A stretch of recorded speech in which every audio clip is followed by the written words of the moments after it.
So point number one, yes, all are expected to be interactive, right? And you can keep your video on and you can ask me any question that you want to ask anytime. And all of you were given, the opportunity to stop me anytime. It is not going to be a webinar or a marketing show. Of course, we will be announcing about our upcoming certification program, but definitely it's not going to be a push. It should be a pull. If you are interested, if you are impressed with what you are going to learn from us, and if you think you are with the right platform and the right mentor, then you yourself can decide. And at any stage, we are not going to push any of you to join any of our program. So this is a pure learning program, right? And the learning should happen only with your real interest, right? And moreover, already we have posted in the group certain ground rules. The program will go on for 5 consecutive Wednesdays, 8 p.m. to 10 p.m. Only those who are attending all the session, they will become eligible for the yellow belt. And only those who are attending the week number 1 will be allowed to sit in week number 2. And subsequently, we will go up to week number 5. And once you are through with all the sessions, all the 5 sessions, yes, you will be issued a participation certificate, right? And then there will be an assessment. If you come forward to go through the assessment, and we will assess your real competency in terms of the tools and techniques, the methodology you are learning here. And if you score 60% and above, then you will be also be issued an yellow belt certification. So definitely, once you acquire that yellow belt certification, I'm sure you will be definitely, on top of the average professionals who are competing with you in the market, right? So that will be the kind of advantage you will get. So with that note, I think we can get into the program. So are there anything anybody would like to ask? Feel free to go for it. And I'll be happy to answer, and then we can proceed. So you can share your points in the chat box, or straight away you can speak. We have even allowed you to unmute yourself, right? That means this is clearly not just a promotion webinar. No, this is a real yellow belt training program, and where the the real interaction has to happen. All right. So if there are no questions, I'll take you through the session. And prior to that, a few important points I would like to highlight. Number one, generally people think that Six Sigma is difficult to learn. Yes, it is. But if you are in a right platform, if you are with the right mentor, you will enjoy your learning experience. You will enjoy your learning journey. That is what going to happen right from today. And definitely Six Sigma involves the analytical tools, statistical tools, quality control tools, project management tools, team management tools, and tools that are required to ensure your strategic planning is going on well, and tools that are required to ensure the goals are aligned, what we call it strategic alignment, and all the blend of all these tools, which means you have a chance to go through 360-degree transformation you deserve to accelerate your career growth at least 10 times faster. So that is the kind of opportunity the Six Sigma skill set can bring into your table. All that required is your association with the right mentor, and then the right efforts in the right manner at the right time. So I don't want any of you to miss out this opportunity to become Six Sigma yellow belt from us. So that is one thing. And another thing is, I will simplify the content to the extent possible, and absolutely no prerequisite is required. I'm going to teach everything from the basics, from the scratch. Whether you are a beginner with respect to the Six Sigma, or you are a seasoned professionals, or even you may be a Six Sigma consultant already, then also you will learn a lot from the program. You will learn a lot from me. I'll make sure that happens, and you can post even any kind of challenging questions, and also the silly questions any point of time, right? And also it is going to be very lively, and I will be giving certain assignments, certain tasks, which all of you are expected to complete and so that, you will actually understand the tools and then benefit from the program. Hope all of you are really excited to kickstart your learning journey in the Lean Six Sigma Yellow Belt program. If my statement is true, please type an yes in the chat box. Even before I could say, I have received an yes in the chat box. How about others? Sujit Basu is very fast. How about others? If all of you are ready and really excited to kickstart your learning journey, please type yes in the chat box. I'm just waiting for your yes only. So make sure all of you encourage me to speak better, encourage me to explain better of any of the tools I bring into your table today, right? So how many yes? 1, 2, 3, 4, 5, 6, 7, 8, 9, 10, 11, and now one more, 12. But I could see there are more than 12 participants here, all of you. This is a kind of commitment you are giving to yourself, right? And whenever I create such interaction opportunities, make sure you participate. And I'll be always, giving you simple tasks, typing yes and no, and then, answering a simple question, which I just, explained just few minutes before, right? And okay. And once again, I remind you all can turn on your camera. You all can turn on your camera. You are given the freedom so that you are letting your mentor know you. Otherwise, what happen? I will only know you by name. And later on, if any reference required, I'm sorry, I will not be able to provide any reference. If you think that is good for you, then you can be you can be in your comfort zone, but nothing wrong in coming out of the comfort zone for the purpose of learning new things. And I'm never going to complicate the situation, right? I'll always make sure the situation is fully comfortable to you, but all that required is a little bit of efforts from your side. So the first module, understanding what is, first of all, Six Sigma, understanding who is an yellow belt, understanding what is lean, understanding the scenario when an organization will be able to appreciate the Six Sigma skills, right? Because not every organization, immediately recognize, yes, I need a Six Sigma expert, but definitely a time will come, then they will definitely realize, yes, we need better people, we need more effective people, and so that the organization can scale up, right? So all that we are going to understand. Then I will take you inside the define phase right now today, and I will be discussing very few important tools with you, but I will try to go deeper in those tools. All right, first of all, understanding quality, understanding lean, understanding Six Sigma. We all know quality is simply meeting your customer requirements, simply meeting your customer requirement.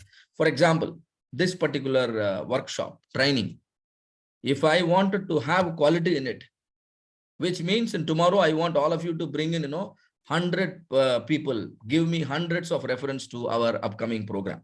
If I want that to happen, what I need to do right now is I should first of all meet your expectations. You come here with some clear purpose, right? You wanted to actually learn the relevant body of knowledge in a way that tomorrow, there will be a global recognition for the skills you are learning from me.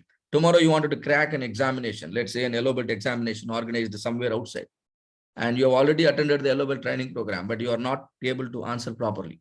That means you have not undergone the transformation, right? That means your expectations are not fulfilled. So quality always means meeting your customers' expectations. Quality always means meeting your customer expectations, not just today, not just tomorrow, but forever. Because you take any industry, a manufacturing industry, manufacturing a product, or a service industry offering service, do you think they will be manufacturing the product only for a few days, only for a few weeks? No, they are going to manufacture it forever. So forever, the product should remain acceptable by your customer. All right. And similarly, coming on to the lean, lean is all about eliminating the inefficiency. Lean is all about eliminating the inefficiency. What is inefficiency? You are handling something wrongly. You're handling something wrongly. which means the methodology is wrong, which means, the timing is wrong, which means, the resource consumption is wrong. All these things are called, inefficiency. Inefficiency means you're handling the resources improperly. Either you overconsume, right? Or, you don't do a particular work in the best possible manner. So this is what we call it unproductive activities. We also call it non-value adding activities. Fundamentally, it is nothing but inefficiency. Fundamentally, it is nothing but inefficiency. So eliminating all forms of inefficiency, which is called lean. And coming on to the Six Sigma. Six Sigma means ensuring quality in your product. The product is considered, of acceptable quality if it is defect-free. Hope all of you agree with me on the definition. If the product is defect-free, then the product is acceptable. Similarly, service also. So Six Sigma focuses on ensuring delivering defect-free products. Whether you supply 100 units, or you supply 1,000 units, or you supply 1 million units, all 1 million units will be defect-free. This is the kind of quality we are going to target in Six Sigma. So fundamentally, quality means meeting your customer expectation. Lean means eliminating inefficiencies. Six Sigma means eliminating defects. Hope all of you have grabbed the point from the title slide. Can you please confirm? Can you please confirm? First of all, is my language and my audio, video, slide, everything, is it comfortable to all of you? All of you are hearing me properly? Can you please confirm in the chat box?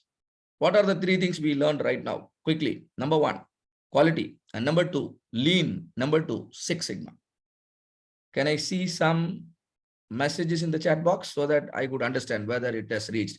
Yes. Whatever you have understood, please type it. And somebody says yes. Somebody says lean is about eliminating inefficiency. I really appreciate this statement, Sujit Basu.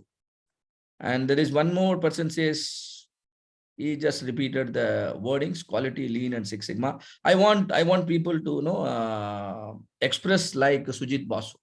At least one statement, if you make, then that will get registered very well. And quality is meeting customer requirements. I really appreciate now, Yogesh. Quality is meeting customer expectation at all times. Now it is fantastic. Quality is meeting customer requirements at all times. Similarly, Paramajodi has grabbed the point on quality. And Gilbert says ensuring quality in products.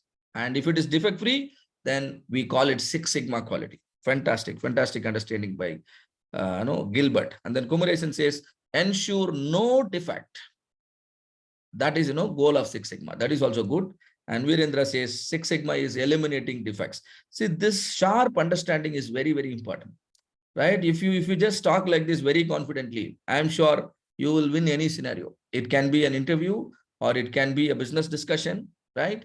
It can be anything, right? Every interaction, you will definitely be able to win in your favor. All right.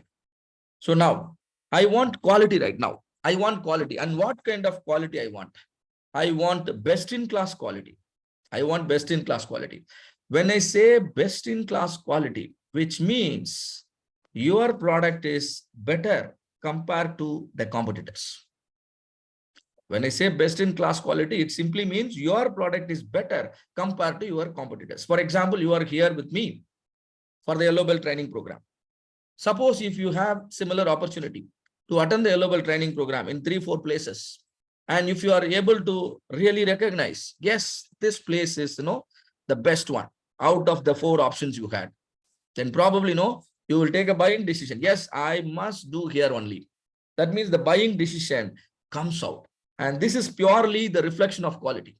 This is purely the reflection of quality. In order to make sure customer always makes the buying decision in your favor, in order to ensure your quality is best in class, you have to do 4 things. You have to do 4 things. The first thing, you must understand your customer requirements. You must understand your customer requirement. And I need to split this also, the word customer requirement. When I say it is customer requirement, it has two hidden things. One is customer, another one is his requirement. So when I say understand customer requirement, first of all, you must understand your customer, for whom you are going to produce, for whom you are going to offer a service. Have you finalized your customer segmentation? Hope all of you are with me on the word customer segmentation. When I say customer segment, can you please type, what do I mean when I say customer segment? I'm now not saying customer. I'm saying customer segment. What do I mean? Please type your answers in the chat box. And this will be, helpful for others also when we are interacting in this manner. And people who wanted to speak, feel comfortable. You can unmute and then speak also. I'll really appreciate. Now there is an opportunity I'm giving. What do we mean by customer segment? Come on, what am I talking about? Am I talking about the age group? Am I talking about the geographical boundary? Am I talking about the income group? Right? Am I talking about the gender? Yes. Am I talking about their habits? Yes, I'm talking about everything. And this is called customer segmentation. This is called customer segmentation. So you have to know your market very, very clearly. You have to know your market in the sense you should know who are going to be your future customers. If you don't have a clarity, if you think that, it is that one person who will be, paying money, no. When you launch a product, millions of people, might buy your product. So you have to have a proper clarity on the market segmentation. Hope it is clear. And now that imagine you are developing, a product which is suitable for, the infants, people, the children's in the age group of, let's say, 0 to 1 year. Do you now understand your market segment? What are you producing? You are producing, let's say a milk powder. To whom you are producing? You are producing for all the infants in your market. Maybe a city, maybe a country, or you can plan across the globe. Hope all of you are with me on segmentation. So this has to be very, very, very, very, very, very clear. We break our customer into segments of requirements and about our service we give. Fantastic. And now the customer segmentation is done. Now, try to understand their requirement. Certain requirement they will communicate. They are called spoken requirement. Certain requirement they will not communicate. They are called unspoken requirement. For example, meeting, the environmental norms. Just because you wanted to do a business, you can't spoil the environment. Hope all of you agree with me, isn't it? So there are certain requirements which are spoken out, but there are certain requirements which are not spoken out by your customer. They are called spoken requirement, also called unspoken requirement. And always when you are launching a product or you are offering a service, you should understand your customer segment and also understand, how the society will be affected if you launch a product, how the environment will be affected, and you have to consider, in all aspects. And now you can firm up the requirements. Now my product is really, environment friendly.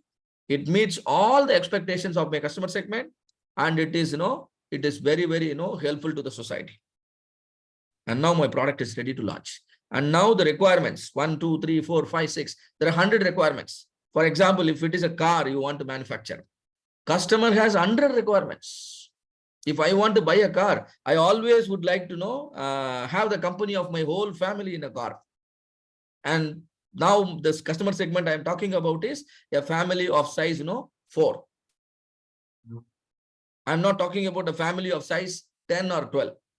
10 or 12 cannot travel in my car, right? So this is customer segmentation. And then now my customer segment is a family of 4 members or at the maximum 5 members. And now what are their requirements in a car?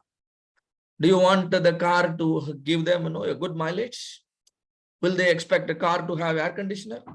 Will they expect the car to achieve the 100-kilometer speed and within 10 seconds, within 5 seconds? List down all the requirements. Ultimately, you should be able to convert each of the requirement into appropriate numbers, which are called specifications, which are called specification. Let us do a small exercise on this right now. Shall we do an exercise? All of you, will you participate? If I make you to do an exercise? Yes, shall we do? Let us choose a product. And customer segment is all of you who are here in the program. Please confirm me. All of you, are we using smartphone? Are we using smartphone? All of us, right? Are we using smartphone? Yes, fantastic. Many has started coming. And now the customer segment is nothing but all of us, including me. Please type one requirement which you want in your smartphone. Please type one requirement that you want in a smartphone. Let me see what are your requirements. Let me also type mine, right? First of all, I want my phone to have the ability to make and receive calls. I have typed mine. All of you, please type. Yes, Murugaraj says camera. I'll come to each and every point. Thank you, Murugaraj. Yes, a phone means nowadays it should have a camera feature. If there is no camera, it is not at all a phone, according to me. How about others? All of you, please participate. Battery backup, battery backup. Yes, Premraj says battery backup. How many hours the battery will support? And the speed with which... Calling someone. Calling? This is the first. Calling to others. And yeah, calling others, exactly. Calling others, exactly. I agree. That is what I also type. And now Virendra says, I really love his way of expressing the requirement. He says long battery life and it must last at least 36 hours. Can all of you, are you able to notice a number in Virendra's statement? Can you notice a number? Many people, including me, I did not bring any number, but Virendra is able to bring a number. I mean, Vindra Kanai is able to bring a number. If you can bring a number, the requirement will be given a special name, CTQ. If you bring a number, it should be given a special name, CTQ. You know what is CTQ? Critical to quality. How many of you understand the definition of CTQ? The customer requirement is converted into a number. That means you have made it measurable. Every time our Vindra Kanai goes for buying a mobile phone, he will check what is the battery backup. Will it give 36 hours backup? If it is giving only 12 hours backup, probably he will not buy. If it is 36 and above, it is acceptable to him. So this particular feature is critical to quality according to your customer segment. How many of you could understand this? Right? So simple expressions will not help. You should be able to convert the expressions into appropriate numbers. And Ram Ganesh says charger. Then again, who says? Let me read touch screen. Quality of touch screen. Touch screen. Touch screen should be there. Very good. Touch screen. And based on the storage, what is the inbuilt memory? Inbuilt memory.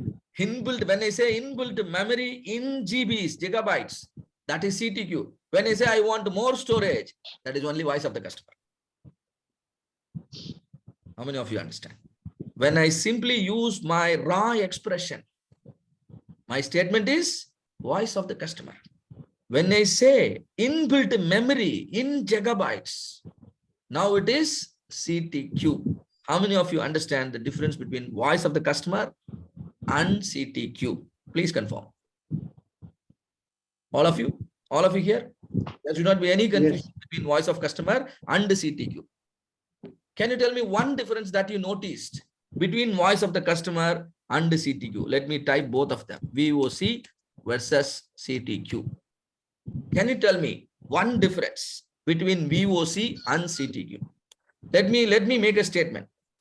I need excellent car. I need excellent car.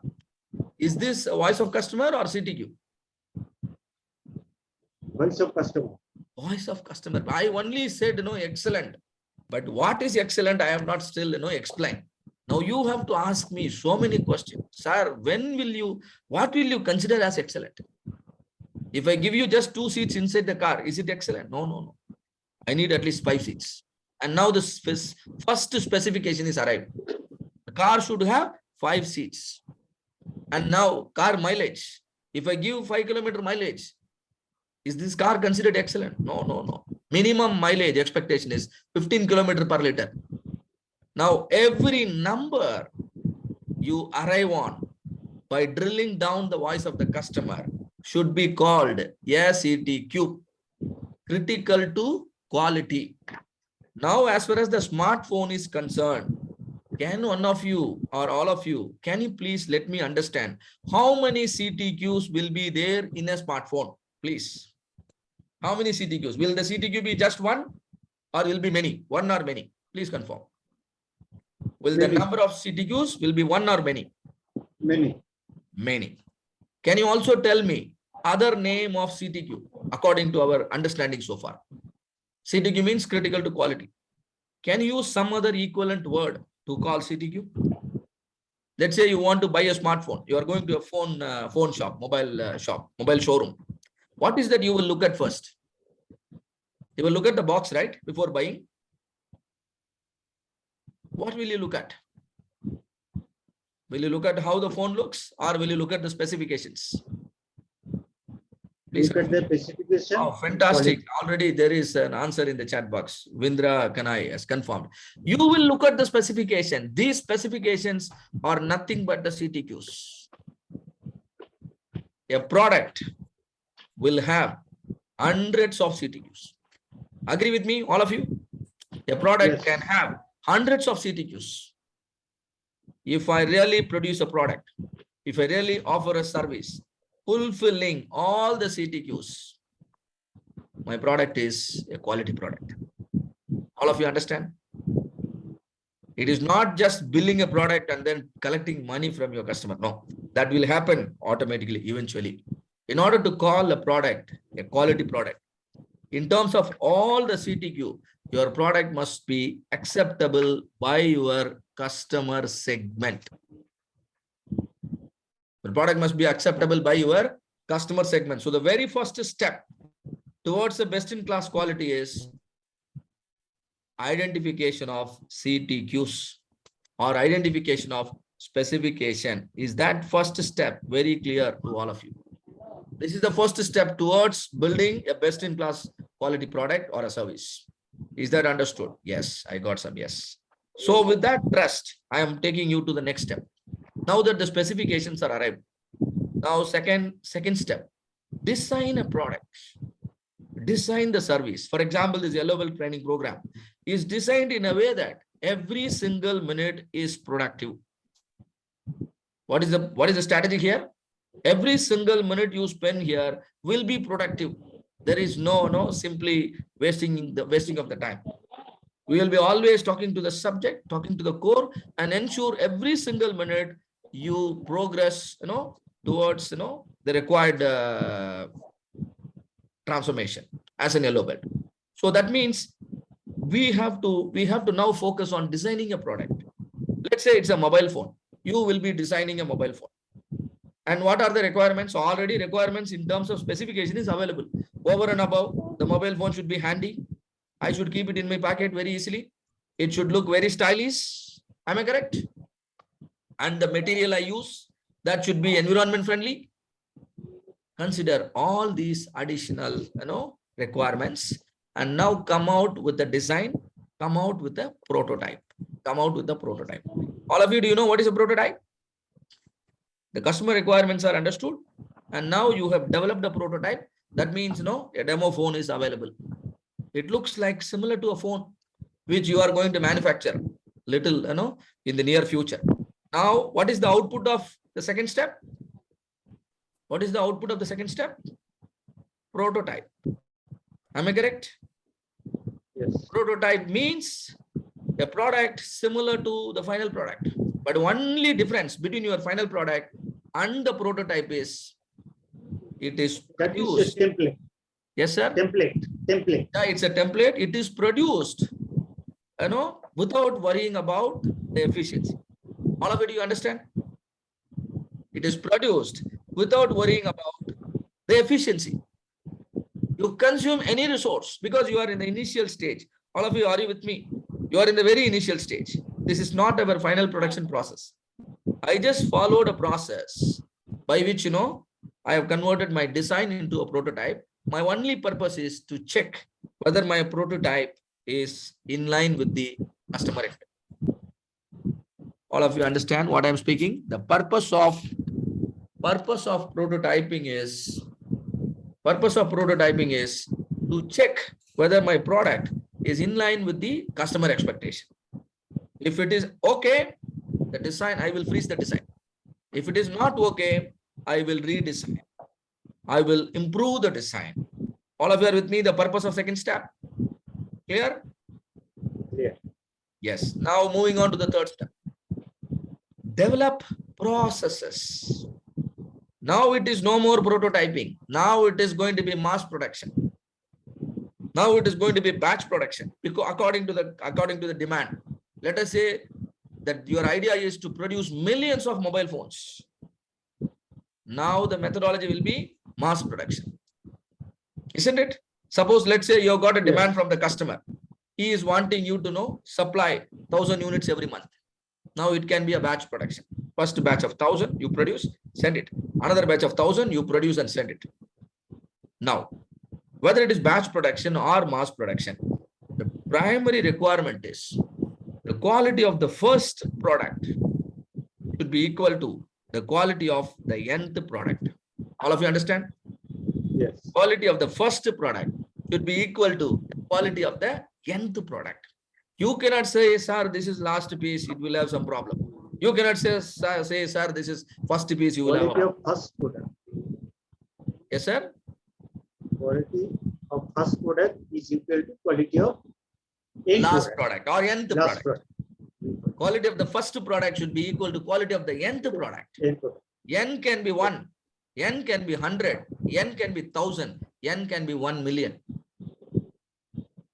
That means you are focusing on developing a process.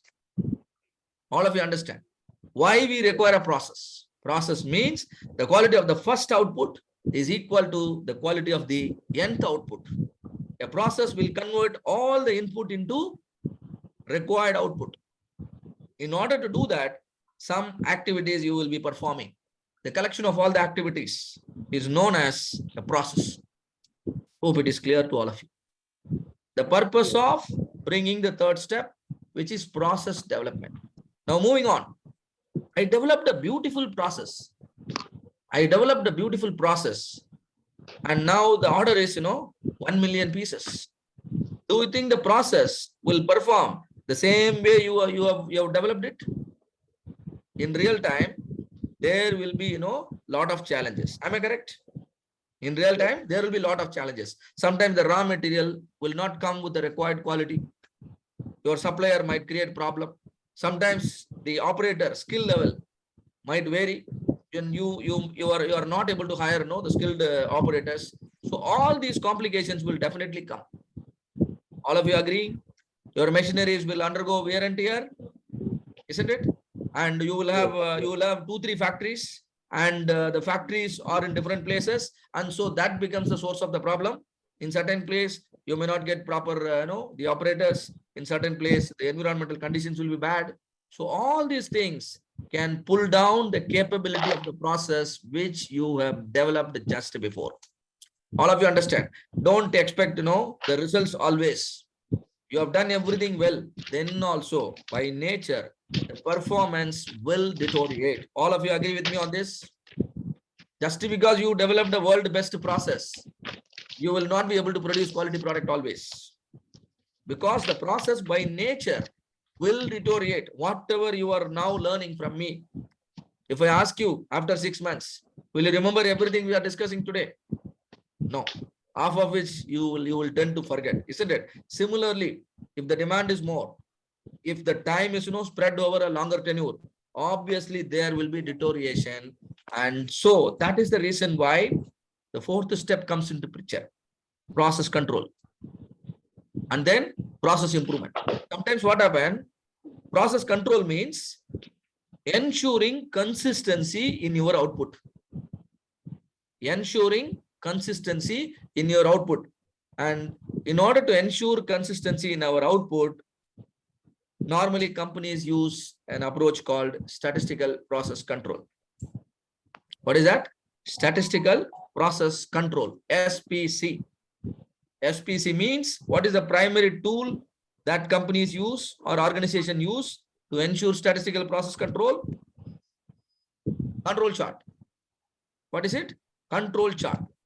Control chart is one of the 7 quality control tools. Am I correct? Control chart is one of the 7 basic QC tool. If your company doesn't know how to use a control chart, then consistency will be a big challenge. You will be able to produce quality product, but rarely, weekly once, a quality product will get produced.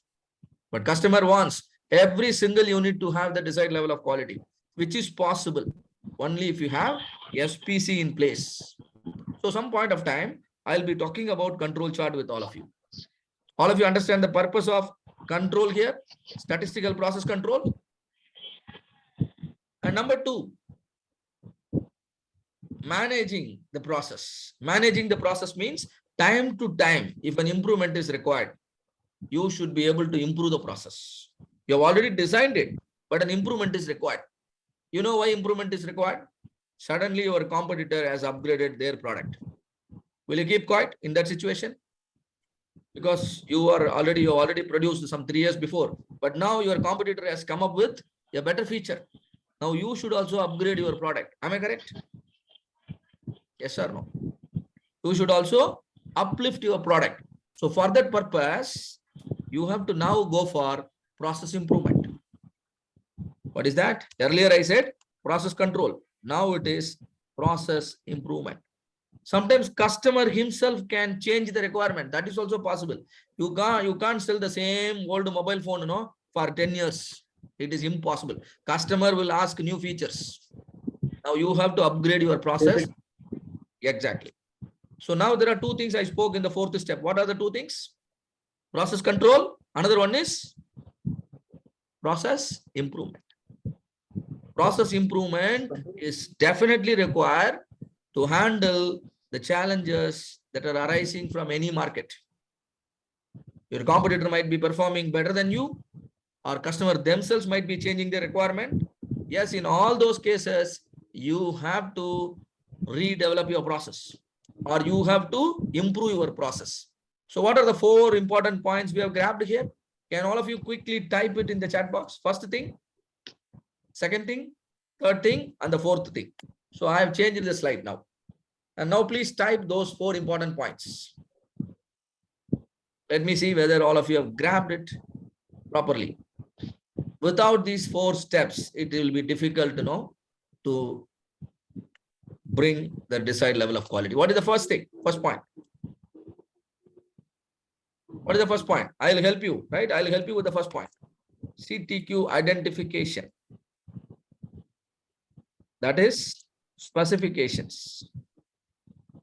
Am I correct with the first point? CTQ identification, specifications. Clear. Second point, beautiful. Second point is design. So that you can develop a prototype. Fantastic. Now the design is done, prototyping is done. Now what is the third step? Before I type, all of you should be able to type.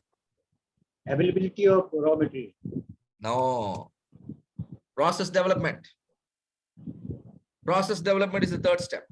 All right. And our understanding on the process means a process is considered to exist if the quality of the first output is equal to quality of the nth output. N can be any number. Now the last step. Last step is process control and process improvement. Fundamentally, all of us are working in any one of the 4 activity. Am I right? Either you are working on customer need analysis, point number 1. Either you are working in design, or you are working in process development, or you are working in process control and process improvement. And people who are working in process control and process improvement, they're always, required. They're always required in any company, because that decides the long-term success of your product. Process control and process improvement, that is very much essential for the long-term success. So people who are working there in process control and process improvement, they are nothing but they are called, they are given a special name. I'll type it here. They're called, the managers. They are called the leaders. They're called managers. They're called leaders. You're managing a team. You're managing a department, or you are leading a team, or you are leading a department, or you are leading an organization. That means, you have equipped yourself for managerial and leadership role. If you master the art of two things, one is process control. Another one is process improvement. In your presence, quality is guaranteed. In your presence, customer requirement is always, fulfilled. Now, considering the product as a very, very simple, funny example. What is the product all of you are seeing here? What is the product you are seeing here? Laddu. Yeah, laddu, right? Now, what? Now just connect your learning. First, from a laddu, what are the requirements? Number two, you design your laddu. How will you design your laddu? Can I do it in a cubical shape?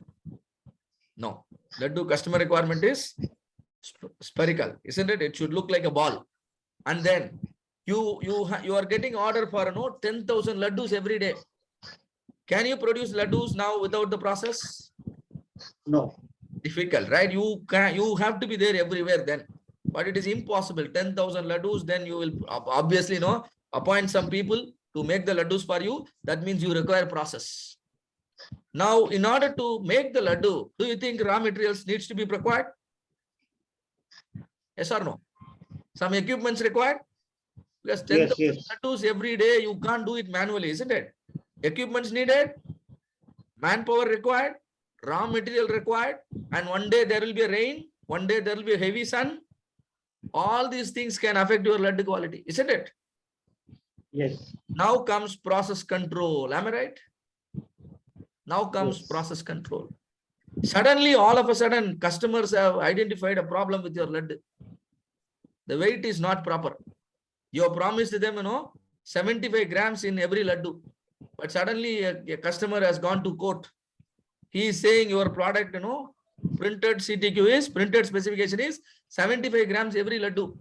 But he is now saying you are giving only 60 grams. Chances are there or not? Yes, chances are there. Now what is required? What's the problem? Now your process is out of control. Can you see that, all of you? The process is out of control. And why the process is going out of control? It is designed in a way that it gives room for the operators to make mistakes. Am I correct? Yes. So you have to improve the process. Improve the process in a way that even if somebody wants to make the laddu for 60 grams, he will not be able to make it. Do you understand what I'm speaking? All of you, can you please confirm with the laddu example? Whether you are making laddu or you are making, a metallic product or a plastic product or a water bottle, right? Or a laptop, the story is same.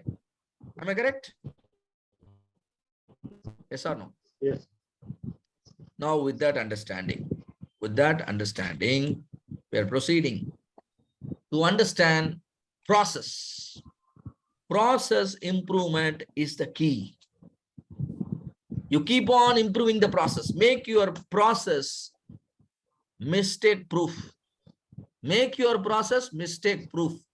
Now you can start focusing on developing something else, because your process of laddu making is designed in a mistake proof manner. Even if somebody wanted to make a mistake, wanted to produce a defective laddu, you have made it impossible.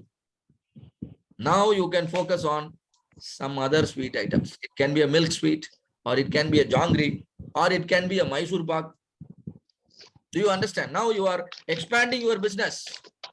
All of you, do you understand? So far, you have been producing laddu, and there was a problem in the laddu. So immediately you improve the process. You improve the process in a way that the process has now become completely mistake proof. Maybe it is automated. Now quality inspectors are added in your system. Quality department is introduced. Absolutely, there is no chance of a defect to appear in any of your laddu. You produce 10,000 laddus every day, but none of the laddu will have a defect in it. Do you think, all of you, do you think that is possible? Producing 10,000 laddus without any defect every single day? Do you think that is possible? All of you, please confirm. No. How about others? It can be possible. Problems can also come. It can be possible. Problems can also come. Anytime Problems are coming. If problems are coming, you have to again improve the process. You have to make your process more and more capable every time you come across a failure. Don't run away from failure. If you see failure, admit it. If a customer is complaining about your laddu, first of all, you should admit it. Voice of customer. Don't run away. Listen to the customer's voice. Try to understand whether the problem is due to the process or due to anything else, and try to fix it slowly, slowly, slowly, slowly. What happened? Your process will become fully capable. And that day, you will start producing defect-free laddus. Not only 10,000, even if you get 1 lakh laddu order, you will still be able to produce quality laddus. All of you understand? Yes. This is process improvement. Now laddu business is going on very smoothly. Now you want to produce chocolates. Now you want to produce chocolates. Now, just with the help of the laddu, you have become a big brand, like Apple phone. You have become a big brand. Now you are known by your brand. Now you want to introduce chocolates in the market. Now you want to introduce chocolates in the market. Since because you are an established brand, do you think people will now have an expectation from your chocolates? Yes or no? Yes. You are an established brand. Now the first launch itself, your customer will definitely have a lot of expectation from your chocolates. If you could live up to their expectation, then your approach is called Design for Six Sigma. Then your approach is called Design for Six Sigma. First launch itself, you are producing. First launch itself, you are producing a best-in-class quality. This is called DFSS. What is DFSS? Let me type it. DFSS means Design for Six Sigma. Can you see that, all of you, in the chat box? The very first time you are introducing a product, but that straight away hits the market. No defects, no problems. Straight away it hits the market. All the other chocolates, the share is going down and your market share is going up. That means this is DFSS. DFSS means new product development. Correcting the problems with your existing product, like the laddu complaints. That is called Six Sigma. That is called Six Sigma. All the defects you are eliminating, that is Six Sigma. But you are completely developing a new product in a way that the first launch itself, it is defect free. That means your approach is DFSS. All of you understand the difference between Six Sigma approach and DFSS approach. The Six Sigma approach has a type of methodology we call DMAIC, and DFSS has another methodology, we call it DMAIC. I'll be highlighting it again. So now, all of you might have now noted, everything is boiling down to process. Am I correct? Everything is boiling down to process. So process improvement is the key to all the business results, including quality, productivity, cost, your revenue, Yes. your profit, your market share, your share price, your customer retention ability. All of them depends on process. If the process is designed badly, it will consume more resources. Your product will become costlier. Right? If the process is designed in ineffective manner, then it will produce defects very often. Then it is very risky to buy from you. So quality depends on process, cost depends on process, and process is designed in a very complicated manner that nobody can understand your process. Everybody will consume more time. Now, on-time delivery also will get affected. Whether it is quality, whether it is cost, or whether it is delivery, all of them depends on your process. All of you, can you see that? If you learn to see, connect everything at the process level, you will become an asset in your company. You will become an asset in your company. So Six Sigma experts are nothing but process improvement agents. What is the other name for Six Sigma experts? Process improvement agents. That means you are not just fixing the problems temporarily. You are fixing the problems permanently because you are working at the process level. And now imagine you have grown an orange tree. You have grown an orange tree. Now, what this orange tree can produce? Orange fruits. You're getting orange fruits. Now, all of a sudden, your customer wants apple. Will you be able to produce apple from the same orange tree? Because the requirement has changed. Will you be able to produce apple from the orange tree? No. Definitely No, not. no. If you want to change the fruits, you must necessarily change the roots. If you want to change the fruits, you must necessarily change the roots. Similarly, if you want better results, you require better processes. Same process can only give same result. If you want better result, you have to improve the process. All of you, do you agree with me? Without process improvement, your results, business results cannot improve. If your company is okay to settle with the current results, yes, for your company, process improvement is not required. In my opinion, no company will settle at any level of profit. Even if the profit is thick today, next year they will expect more profit. Hope all of you now agree with me. That means process improvement is a never-ending journey. It's a never-ending journey. It can go to the level of digitizing your process, Industry 4.0. It can go to the level of digitizing your process. But the first step, make it defect-free. First step, make it defect-free. And this is what in Six Sigma, we call it Y equal to F of X. In Six Sigma, we call it Y equal to F of X. The very first tool all of you are going to master as an yellow belt is Y equal to F of X. Now, Y is the output. X are the input. In the case of laddu making, an eatable laddu is the output. And so many ingredients are required to make the laddu, isn't it? And that is X factors, input. Y is output, X are input. Mathematically, Y is called dependent variable. Mathematically, Y is called dependent variable. And X are called independent variable.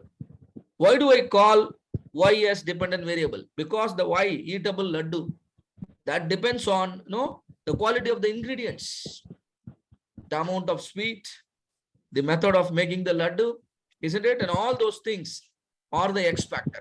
If the X are taken care, Y will definitely be taken care. Y, if I say Y is your future, then X are your habits. Unless and until you change your habits, you will not be able to change your future, right? Similarly, in any product, if there is a problem, right? And the problem is because of, some of the X factor, some of the raw material, some of the process condition is going wrong. That's the reason why, the product characteristics is going wrong.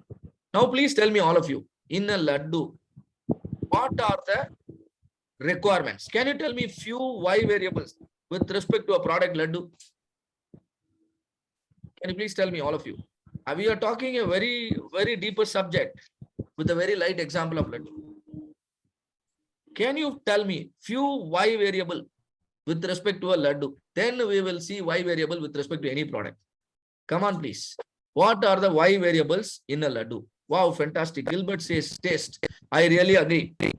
But here the problem here, that is a bigger Y. Bigger Y can always be broken down into smaller Y. Y1, Y2, Y3, etc. This is what the other participants have helped me. Like particularly Premraj said, sir, the shape is important. Size is important. Weight of the laddu is important. Yes? Coloring. Yeah, color is important. Laddu means a particular color. All of a sudden, if one laddu comes in, a black color, and nobody will buy your laddu. So all these things are Y variable. I'm really fortunate today to have all of you in the program, because you people are straight away grabbing the point. Everything you typed in the chat box, all of them are Y variable. I fully agree. Now let us talk about X variable.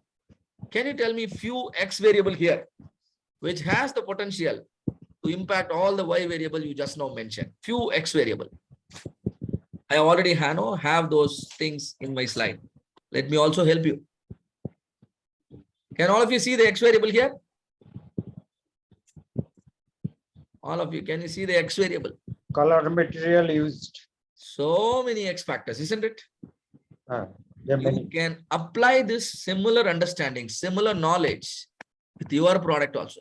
What kind of problems coming? Are the problems related to Y variable or X variable? If it is a problem related to Y variable, it is definitely a defect. Please understand. If the problem is related to Y variable, it should be called a defect.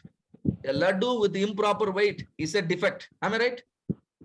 Yes. A laddu with improper color, that is another defect. But if the problem is related to X variable, you should not call it a problem. You should call it a cause. Am I correct? You should call it a cause. My laddu doesn't come with appropriate weight. Which could be the cause now? Right? So many things, isn't it? And now the weight of the laddu is not coming appropriately. Design requirement is 75 grams. But my laddus are varying from 60 grams to 85 grams. Now it's a big variation. Now, what are the factors that can trigger this problem? This is one problem. Keep it as Y1. What is Y1? Weight is improper. Too much variation in the weight. Another thing, the laddu is not sweet enough. The laddu has to have a particular level of sweet. Now tell me, what could be the cause factor now? It is not sweeter, laddu. If the laddu is not sweet, what is the factor now? Let me see your response in the chat box. Laddu is not sweet. Is it because of the what do you call the ghee that you are using? Yes, the amount of sugar. Sugar is the key factor, critical factor. Can I call sugar as critical factor now? There are many other things which can influence the sweetness of my laddu, but sugar has a major influence. Am I correct with my language? If sugar has a major influence, sugar should be called critical factor. Sugar should be called as critical factor, nothing but the root cause. Think in this manner. Think in this manner for any product that you manufacture, for any service that you manufacture. And please understand, the X factor that is pulling down your Y factor, or the X variable that is pulling down your Y variable, is nothing but root cause. Sometimes one X factor can pull down your Y. Sometimes multiple X factors together can pull down your Y. What I'm trying to say here is root cause can be one, root cause can be many. All of you understand what I'm talking? Root cause can be one, root cause can be many. It is like, it is like a group of criminals doing a crime. Group of criminals together, they work as a team. Yes, sir. And they have made a crime. Now, in order to recover, now you have to punish all the criminals. Same manner, if there are multiple root causes, then you have to fix all of them. This is called problem solving. This is called problem solving. All of you are here mainly to enhance your problem solving ability. All of you are here mainly to enhance your problem solving ability. Laddu example discussion is fine. But now my industry is a chemical process industry. I'm into supply chain. I'm into marketing. What are your Y variable? Conversion rate.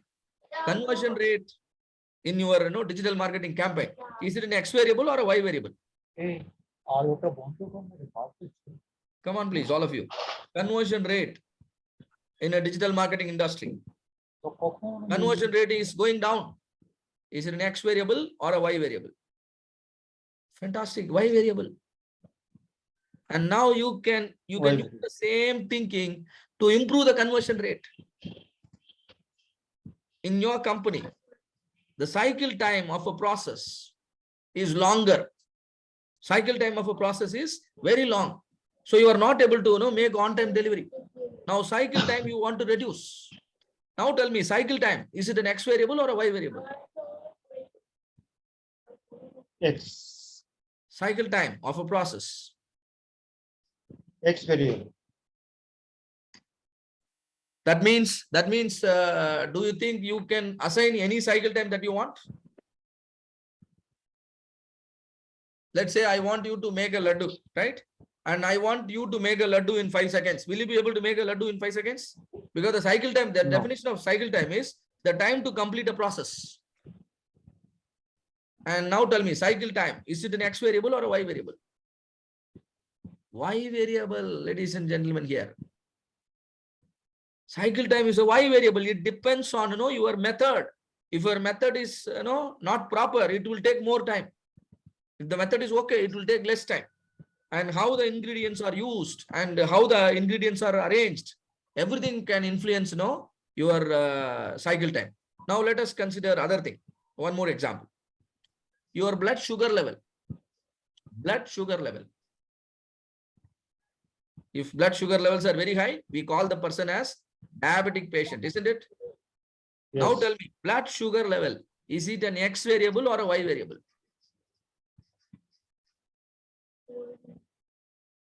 Now all of you are confirming Y variable. Very good. What are the X variable that can influence your blood sugar level? What are the X variable that can influence your blood sugar level?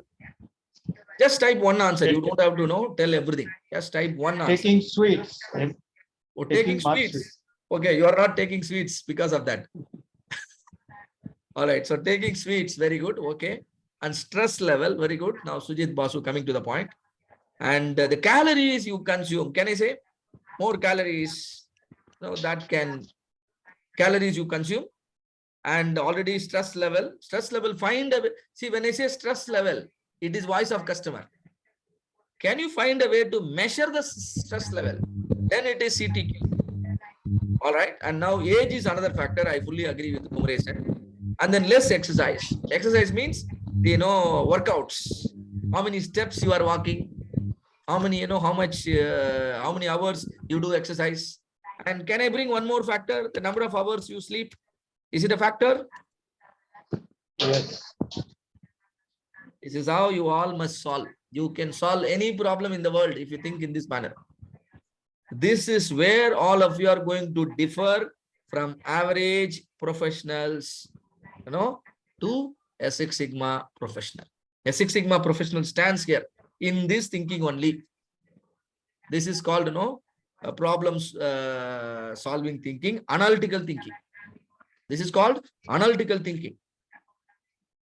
See, now at this point of time, since we are talking about Y and X, I must speak about, the difference between project management and Six Sigma. Many people, many participants, they just ask me, sir, I want to go for project management or Six Sigma, which is good for me.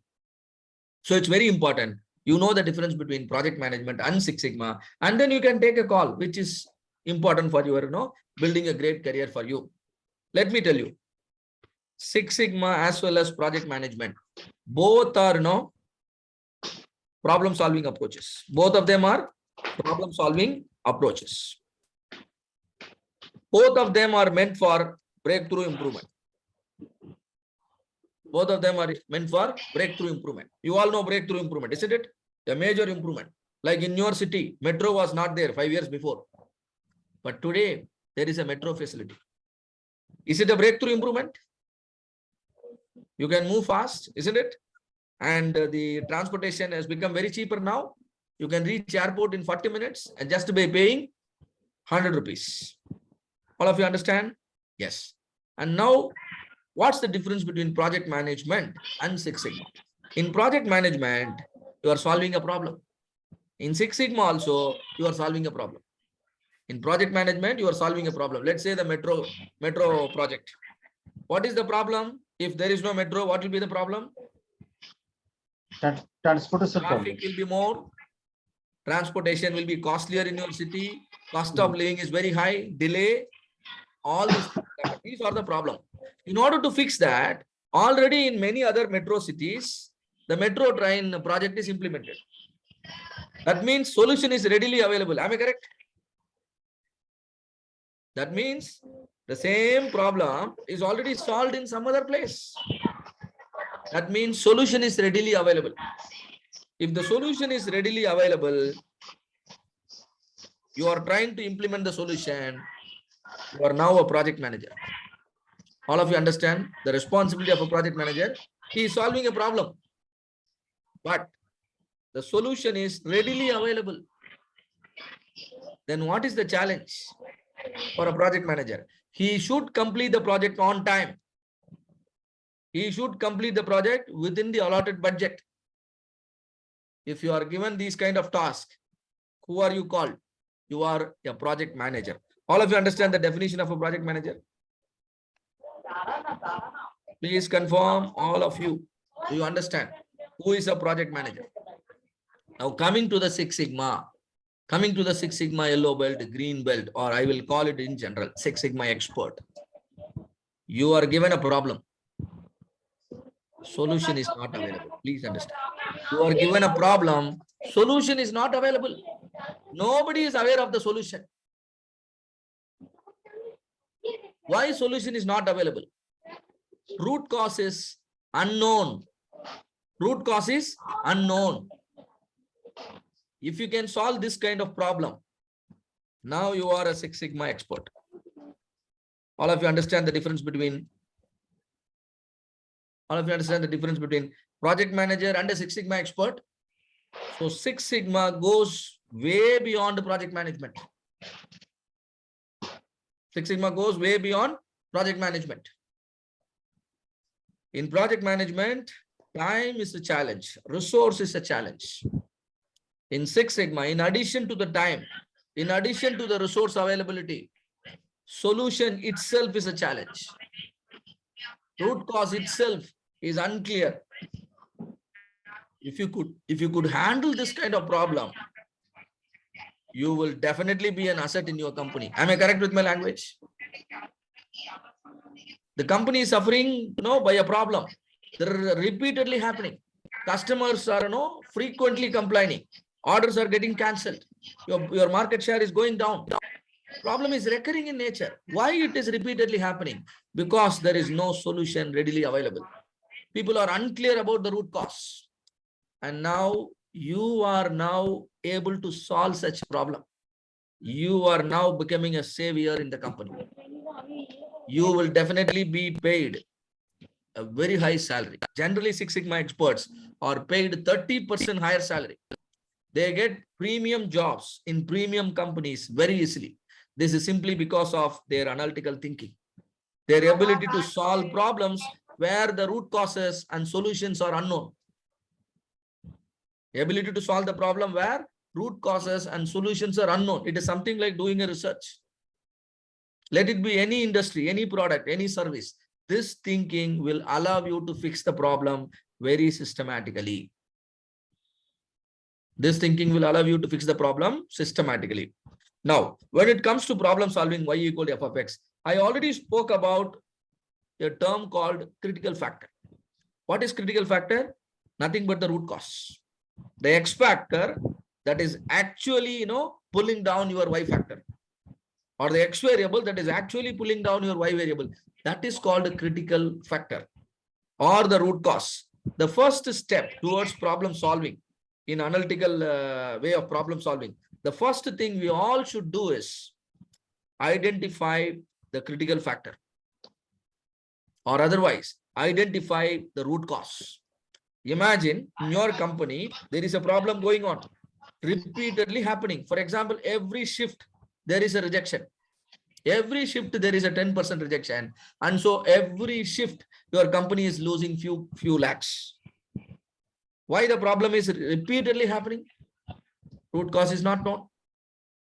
Of course, people are taking some action, but all the actions are on the symptoms only. Nothing is on the root cause. And now you wanted to fix the problem. You wanted to bring down the rejection, and then to less than 1%. So first thing you need to do is root cause identification. There are tools. You can use those tools, and then you can identify the root cause. Imagine you have identified the root cause and you wanted to make some changes in the process. Do you think people will immediately believe? Nobody is going to believe, and nobody will believe, and nobody will allow you to make changes. Now you should go for a next step called root cause validation. It is like finding a criminal and producing in a court. Judge will not believe. Am I right? Judge will ask for evidence. Same way, in order to make changes in a business process, what is very important is root cause validation. So you should equip yourself on two things. One is root cause identification tools. Another thing is root cause validation tool. Here a Six Sigma expert stands. There are many courses, many training programs, many experts. All of them can identify the root cause, but only very few can validate the root cause. Because root cause validation is a statistical procedure. Because root cause validation is a statistical procedure. A Six Sigma expert knows that. Now that the root cause is validated. Now let us say there are multiple root causes. Now for each of the root cause, you should know the relationship with the why. For example, in the laddu making, if I put less sugar, what will happen to the sweetness? Sweetness will go down. I put more sugar. What will happen to the sweetness? The laddu will be too much sweetie. Both cases are not acceptable. So when I keep on changing a particular X factor, how it is influencing my Y factor? Increasing the X, if it increases the Y. For example, you eat more calories. What will happen to your body weight? If you eat more calories, your body weight will increase or decrease? Let me see your answer in the chat box. Increase. That means the relationship is positive. Increasing the X, if it leads to increasing the Y, the relationship is positive. Suppose I increase the X, Y is going down, like the speed of the car and the mileage. I drive the car at very high speed and mileage is dropping. And now the relationship is negative. This is very important to offer a solution. This is very important to offer a solution. What is that I am talking about now? A relationship between root cause and your output variable. I am speaking many things now. Root cause identification, root cause validation, relationship of the root cause with the output variable. Unless and until all these things are known, you cannot be a problem solver. And one more thing is also there. First of all, please confirm, am I correct? Root cause identification, root cause validation, and then understanding the relationship between the root cause and the output variable. Am I correct? It also can be yes. Yes, you can use any method, simulation or experiment. Please understand. You can use simulation, you can also use experimentation. We'll come to that. And then one more thing I am introducing. understanding the sufficiency of the factors. Understanding factor sufficiency. A crime has happened. How many criminals? That is my question now. Whether it is just one criminal or it's a group of criminal. If it is a group of criminal, who is the group leader? Who is the group leader? Similarly, if the root causes are many, what is the contribution of each of the factor? There comes again statistical tools. Regression analysis. Regression can pinpointedly tell which is the major contributor. Regression can also tell whether the number of factors you are trying to correct are sufficient enough to produce the result you are targeting. Now you become a very good researcher. Now you become a very good researcher and you can be awarded a doctorate also for this, right? And now I'm going to type down all these important points. First point, root cause identification. Root cause identification. And second important point, everything evolved from y equal to f of x only. Root cause validation. And third thing, relationship between root cause and the y variable. And finally, factor sufficiency.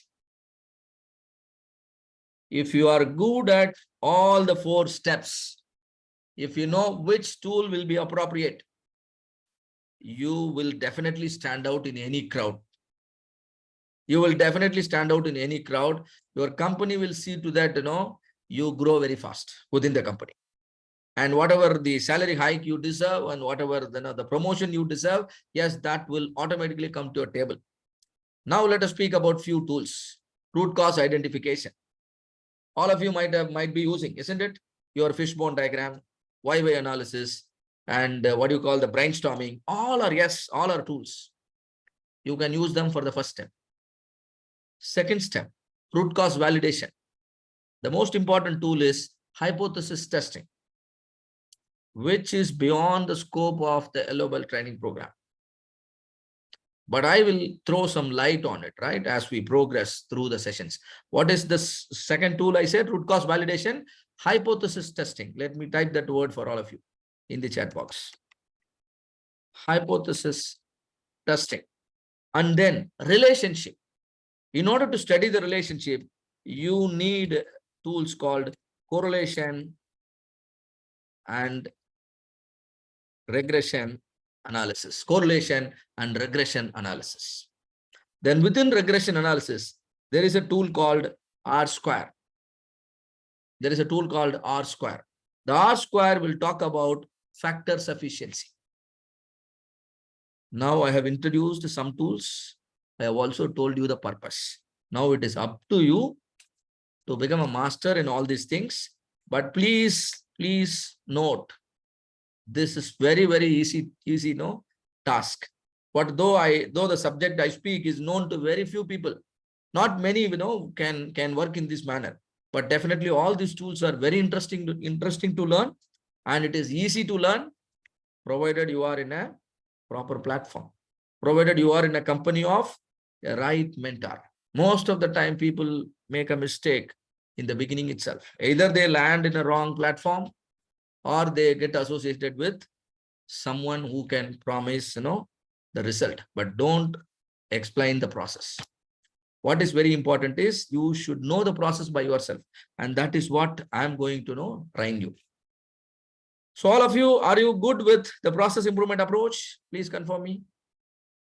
Am I boring, or is the subject really useful? How many of you are following me properly?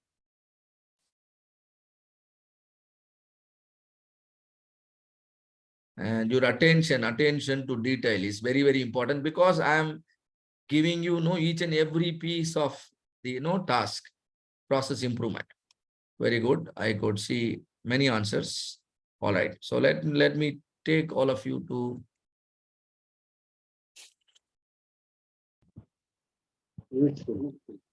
Yeah, thank you so much.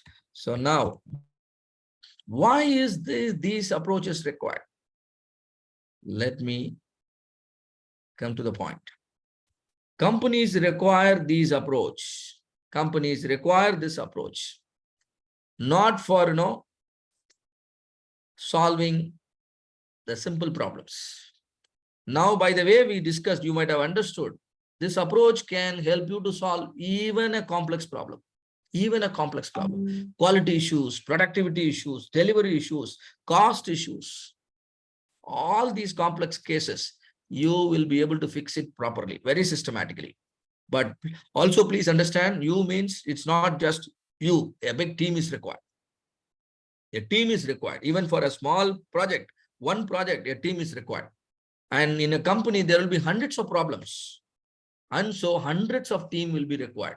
So it takes any company to understand this. Definitely it takes some period of time for the company to realize, yes, we need to work systematically. We need to admit all the problems. We need to solve all the problems. Once all the problems are solved, once your processes become defect-free, that's the time your products will also become defect-free.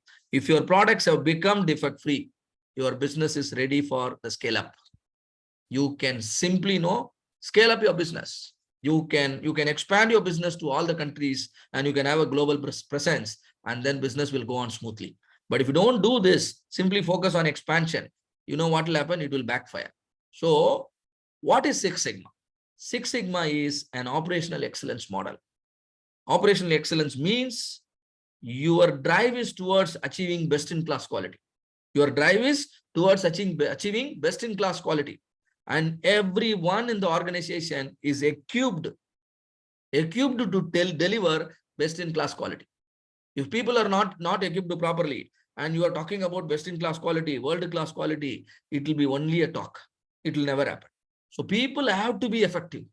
That's where belt levels are coming. Yellow belt, green belt, black belt, master black belt. So depending on the roles and responsibility while solving a quality problem, while solving a problem related to productivity, while solving a problem related to delivery, there are different levels of competency. The first level is yellow belt. That is what you are acquiring right now with me. So Six Sigma is an operational excellence model. Please underline the word, an aggressive campaign. Organization is desperate of achieving the results. What kind of results? Improve the profitability, improve the market share, improve the customer satisfaction, using quality as strategic business focus.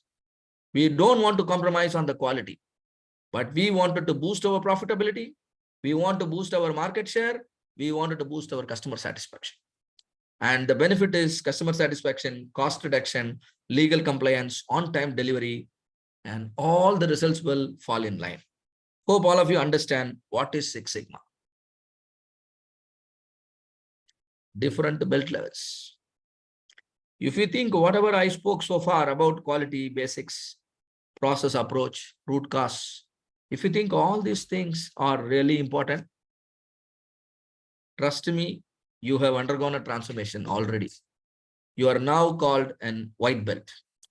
Now let me know how many of you confirm that whatever we spoke so far are really important for working professionals. If respecting all the principles I mentioned so far, like about quality, about the process, about the root cause, right? If you agree, this moment you are called a white belt in Six Sigma. It's an awareness level training. I spoke for about 1 hour, 1.5 hours. And with that, now you are able to understand. Yeah. Now you are able to understand. Yes, sir, this thinking is important and a team is working on improvement project. Now I should extend my support. They're asking data from me. I will give them the quality information. You know why? Because they are trying to solve a problem of organization, problem of the customer. So I have to extend my support. If I don't extend my support and management is not coming to help and nobody is extending the support, do you think the Six Sigma expert will produce magic results? Nothing will happen.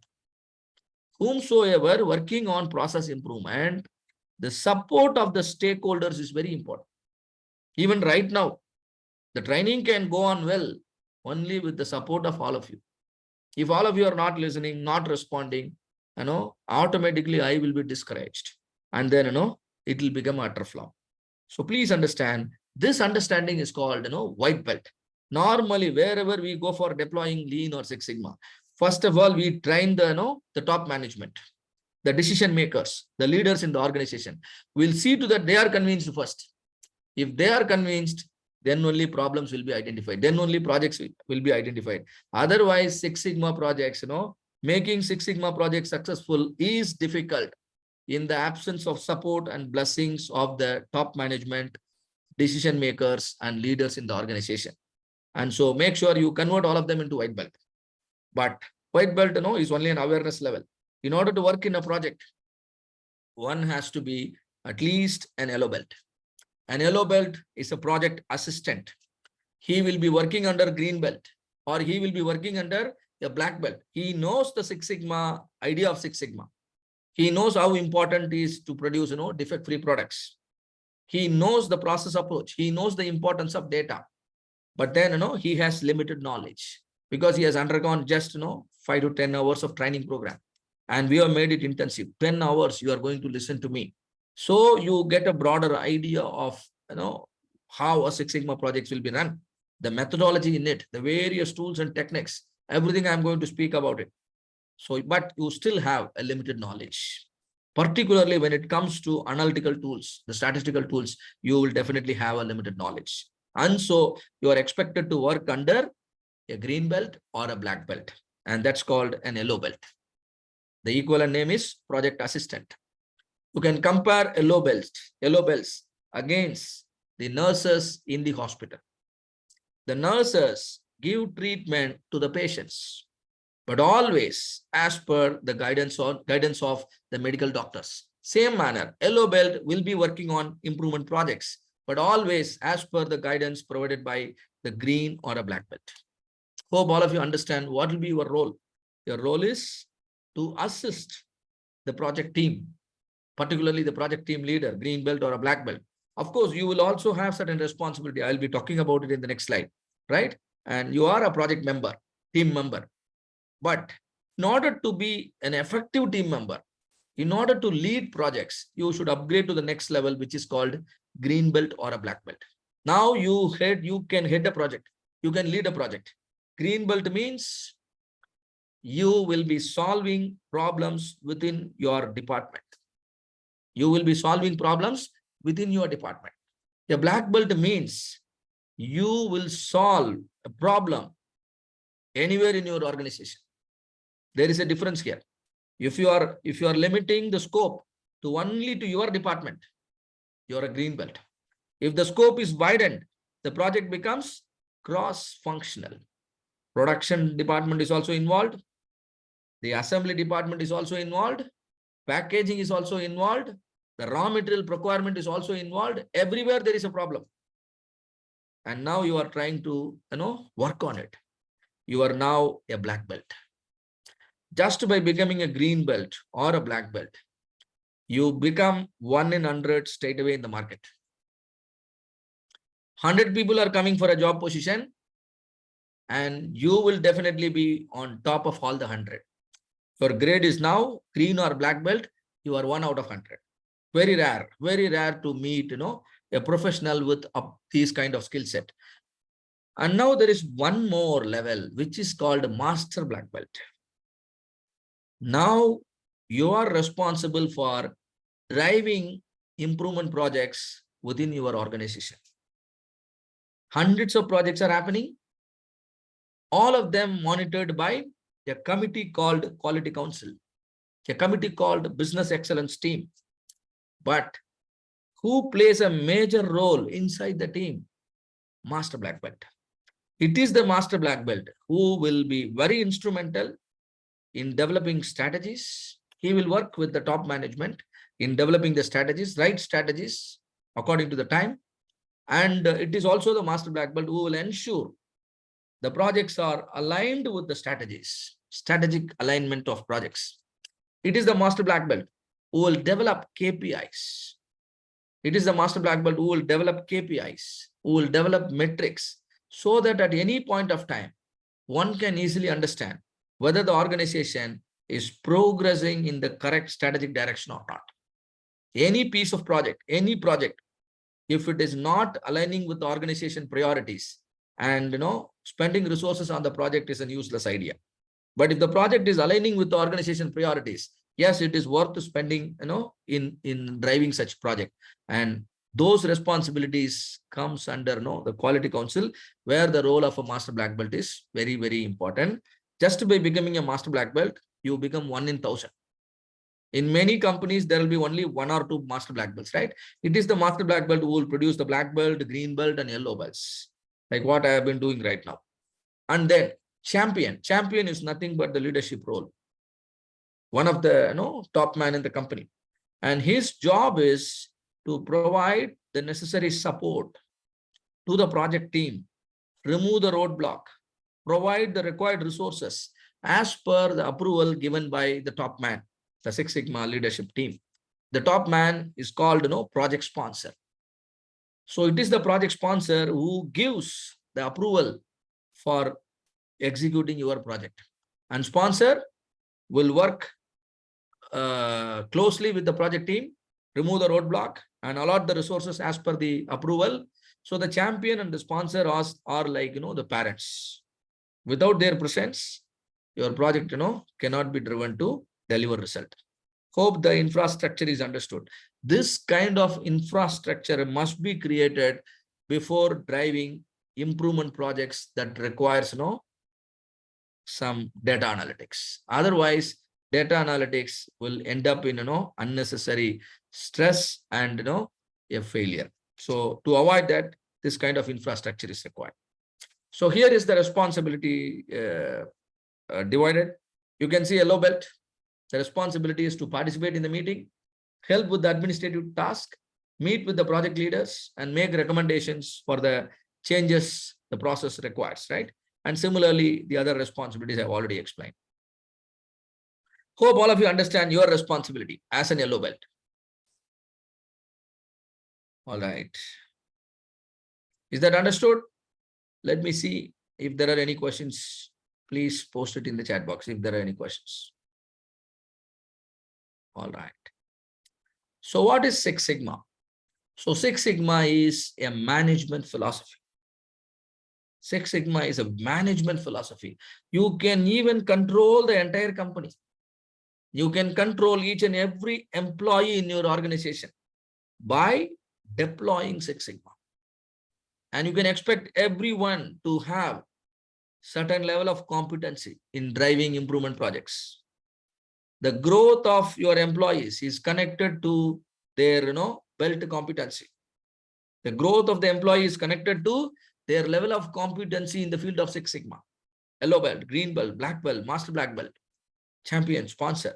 Depending on the belt, they are allowed to grow in the company, right? Their salary level, their responsibility, and the other benefits all are decided based on their competency in the field of Six Sigma. So Six Sigma is a disciplined data-driven methodology for decision making and process improvement. In order to improve the performance of a process, one must focus on decreasing the variation. I do not know how many of you understand this particular line. You decrease the variation, defects will vanish. How many of you understand my language? You decrease the variation, defects will vanish. All right, before coming to the subject. Okay, there is a question also. Let me finish this and then come back to Sujit's question. It is asking about some certification. I'll come to that. So you decrease the variation, defects will vanish. Imagine your supplier, raw material supplier, gives raw material in different quality. That means there is variation in the incoming material. All of you, can you understand? The incoming material quality, there is a lot of variation. First lot of raw material has a certain quality. Second lot of raw material has a different quality. If you have, this is called variation. Similarly, you have 100 operators who are operating the machine, and they have different levels of skill, and your process is mainly focused on, operator skill, but the skill level is, varying heavily. And for the same purpose, let's say you require a machine, the lathe machine, but different types of lathe machines you have. All of them are not exactly same. So if there are too many chances of variation, you know what will happen? There is a great chance for defects to appear in your product. All of you understand? So fundamentally, why defects are happening? Defects are happening because of the variations in your process. Am I correct? Defects are mainly due to the variation in your process input. How many of you understand this? If your inputs have a lot of variation, output will automatically have variation, and then the quality will be lost. There will be many defects you will be able to see. So it's very important you monitor the variation in output as well as input. If you monitor the variation in output, yes, you are trying to achieve the consistency in your quality. If you are monitoring the variation in your input, and that is nothing but your control plan. That is nothing but your control plan, which we will be talking in the control phase. So control your X so that your Y will be under control. But if you have poor control over X, obviously your Y will have a poor control, which means that will become defects. In order to better understand this, imagine you are producing a product which is a metallic hose. What is the product I am saying? Metallic hose. Metallic, let me type it, a metallic hose. And the requirement is diameter, internal diameter should be 10 mm plus or minus 0.2, 10 plus or minus 0.2 mm. All of you understand the requirement? What is the purpose of metallic hose? You wanted to know it, you wanted to carry some fluid from one place to other place. Maybe from engine, you are circulating, the fluid using a metallic hose. And now, what is expected out of a hose? It should be leak proof. Am I right? It should be, let me type it. It should be leak proof. What are the other requirements? And then it should be easy to fit. Am I correct? All of you, do you understand? When it comes to a metallic hose, there are two prime requirements. One is it should be leak proof. The fluid should not leak. Another thing is it should be easy to fit. And now imagine, the requirement is exact 10 mm and maximum permissible tolerance is up to 10.2. If I go beyond 10.2, tell me what will happen. The internal diameter of the metallic hose requirement is 10.2. Let's say I am producing it, 10.5 mm, only 0.3 mm extra. Is that acceptable? It will lead to leakage. It will lead to leakage. 10 mm is the requirement, but you made it 10.5. Now there will be leakage. And 10 mm is the requirement. You made it 9 mm. Now it will not fit. Right? And fitment will be a difficult. So in both cases, it leads to problem. So your process should be able to stay around the target. What is the target? Can one of you type it in the chat box in my example? What is the target value? Let me also type it. Let's see who is typing first. Yes, fantastic. Gilbert is very fast. Target is 10 mm. According to Gilbert, he wants to stay around 10. He don't even like 10.15. Am I correct, Gilbert? Is it 10.15? Is it acceptable? 10.15 also not acceptable. It is well inside 10.2, but then also Gilbert doesn't like 10.15 because he knows the subject. If 10.15 is acceptable, you know what will happen? At the time of checking, the product is okay. But at the time of using the product, within 1 month usage, the product will become out of spec. And you have given 6 months warranty for your product. The first month it performed well, but second month there is a leakage because there is a wear and tear because of usage in the first month. And now all the product will experience warranty claim. So warranty claims, reliability issues, all these things are fundamentally due to more variation. Whether a process has more variation or less variation, how do I know? I should plot a histogram. I will practically show how to plot a histogram, and all of you will understand how to monitor, how to visualize the variation. Now I am showing, two graphs. This is, I have smoothened the histogram. Please understand. I have smoothened the histogram. When you smoothen any histogram of a process data, that will look like a bell curve. The first process, you can understand the bell is very wider. But in the second process, the bell is narrower. Bell narrower means variation is less. Bell wider means variation is more. So this process, which is very much wider, will produce more defects than a process which is narrower. Hope all of you are with me on the subject. Your process should be narrower. First point. Moreover, the center of the process, the line, should be on the target. If you understand these two things, you are an expert in Six Sigma, but I will make you understand. So one thing is variation, nothing but the spread of the process should be less. Am I correct? Variation or the process spread should be less. And then the process center should be on the target. I do not know how many of you understand. Process center should be on the target and the spread of the process should be small.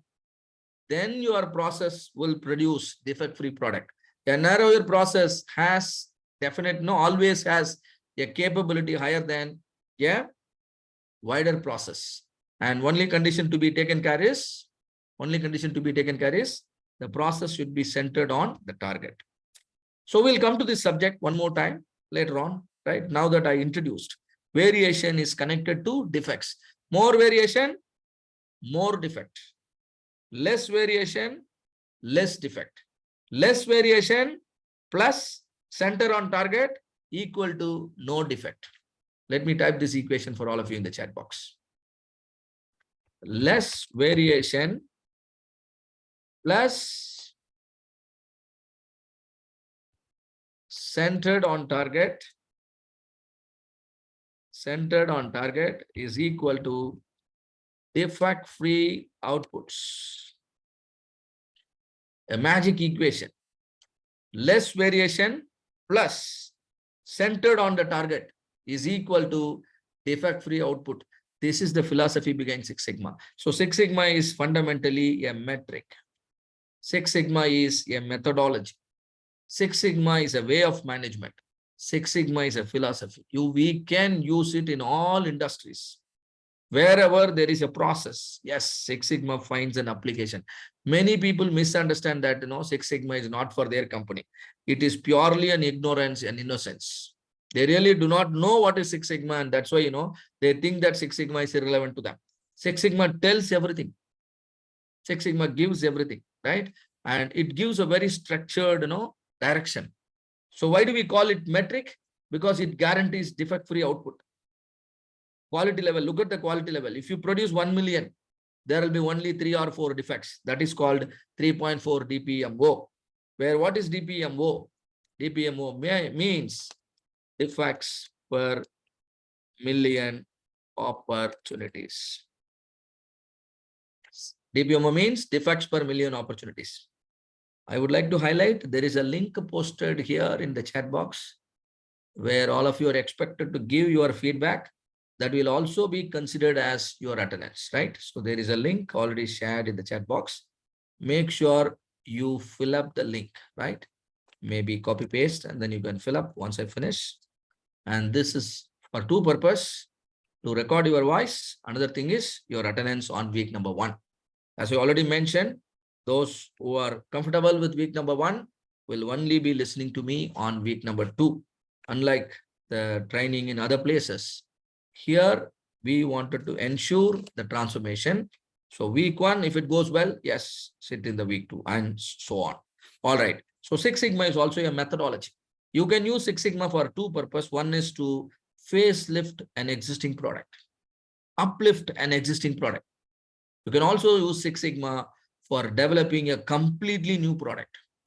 And accordingly, there are two methodologies. DMAIC for improving from the current. DMAIC for new product development. DMAIC means improvement. DMAIC means development, right? And developing a new product using the DMAIC approach is known as design for Six Sigma. Six Sigma is a way of management, yellow belt, green belt, black belt, master black belt.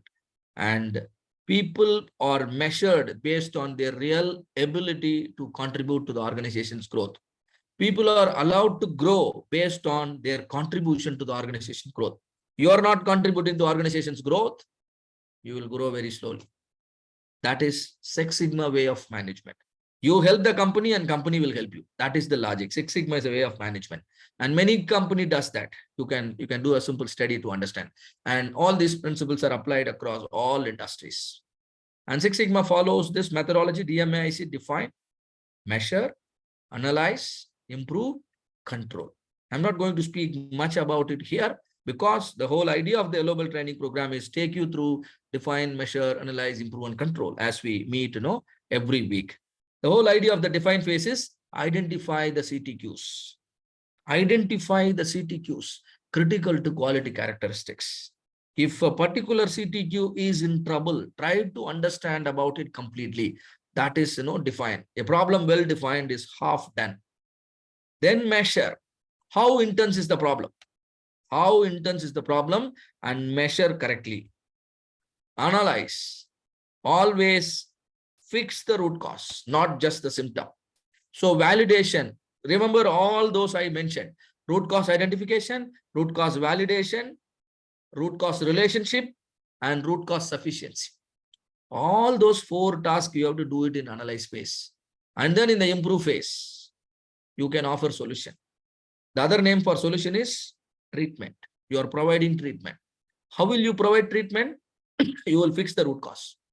Now that you know very clearly about the root cause, you are now suggesting, a change in the root cause, a special, monitoring, a special control over the root cause.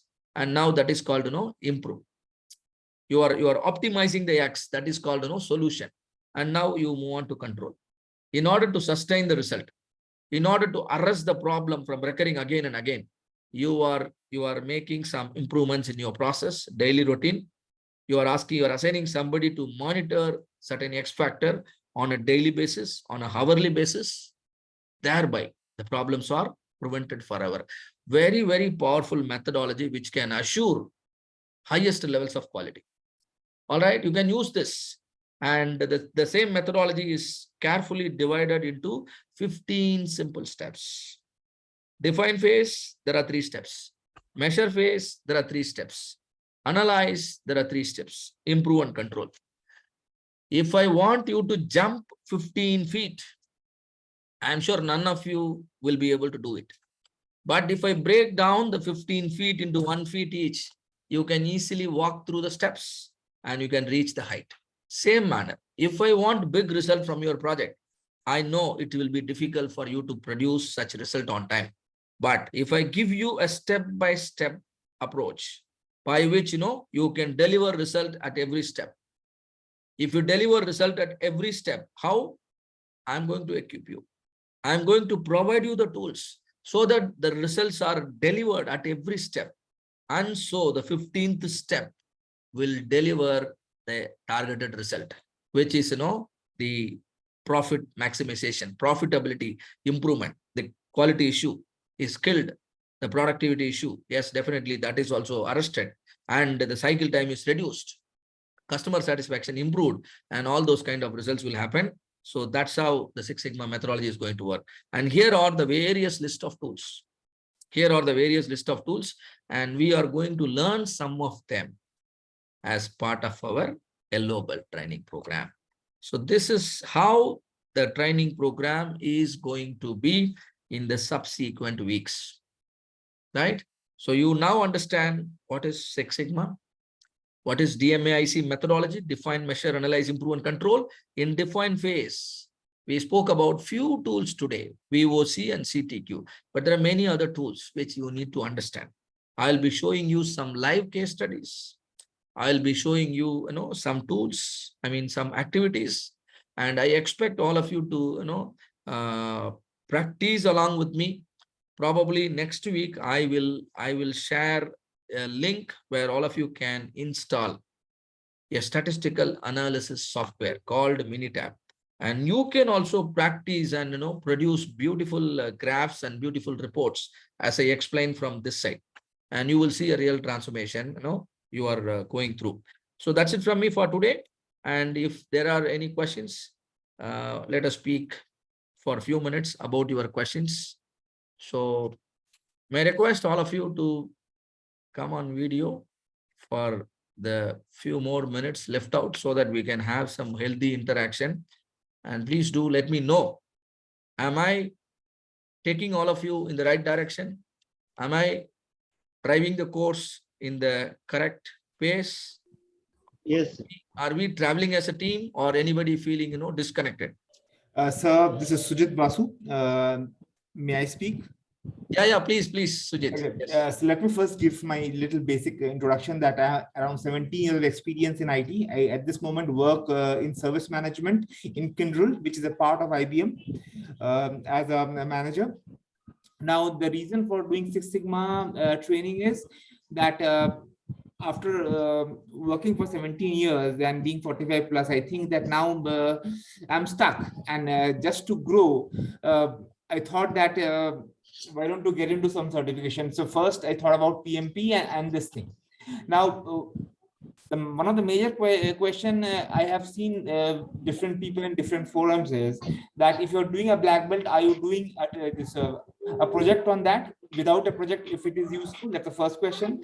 Second question is, like, while searching for a good training for quality, like I have seen many sponsored training from KPMG and others, and I've talked with them. They said that, okay, mine is the best, or the ASQ one is the best. Don't go for the others. So, but I have seen in Henry Marvin and other places where MSME is Ministry of Small Affairs is also a very valid and a very good forum to learn. So Yes. that's many of the doubts which I had. So I thought that if you can clarify on it. Understand. Yes. See, there are two things. First of all, you need to first of all be able to draw a boundary properly. One is training, another one is certification. Do you get my point? One is training, another one is certification. Absolutely. So we are now here, in a training platform. You need to first of all learn. You should make yourself fit enough to receive a certificate, to clear an examination. When it comes to certification, there are several bodies. And we are also going to offer a certificate, right? I will be telling you how you can produce your level certificate. But if you go through the process properly, right? And if you justify yourself for the certificate, in my opinion, that certificate can speak better than any other certificate. Because if somebody is opening the subject with you and they will immediately conclude a conclusion, yes, you are definitely fit for the yellow belt. You are fit for the green belt. That is what is required to impress the person, not merely producing a certificate. Only if the interview is not possible, your certificate will act as an entry ticket. Please understand. Only if you are not given an opportunity to interact, your certificate will act as an entry ticket. And there comes all the fancy certification, American Society for Quality, IASSC, ILSSI, or any other body across globe. There are hundreds of certifying agencies. All of them charge a good money. You need to understand. All of them charge a good money. After paying money, let's say you paid 35,000 rupees, and suppose you don't clear exam. Tell me what will happen. Come on. What will happen if you do not clear the exam after paying 35,000 rupees? You will lose your money. You have to first of all understand this. So ask yourself, are you ready to take such certification exams? Have you prepared yourself properly? Are you in a company of someone who can really guide you to crack such examination right in the first attempt? And none of these organizations assure certification. Please understand. This is only, like adding, you further in your cap. And it is up to you to go for the ASQ certificate, up to you to go for the IASSE certificate, up to you to go for the ILSSE certificate, up to you to go for the MSME certificate. But ultimately, for your success, mainly depends on your skill and your confidence in the subject, in the presence of which, in my opinion, certificate has a very limited role to play, right?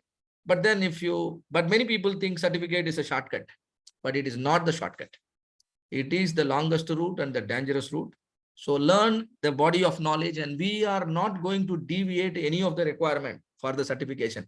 That is why we designed the course in a way that those who really have some passion towards learning the Six Sigma subject, they will be, supported to continue the course. Even if 3 people are, continuing the course completely, we'll be happy to conduct and certify only those 3 people. If I give certificate to everyone who are, coming to me, then my certificate cannot, justify the proficiency. So that we are not going to violate. In fact, for yellow belt, there will be an assessment, and we also follow the same ASQ norms, because ASQ is most widely respected.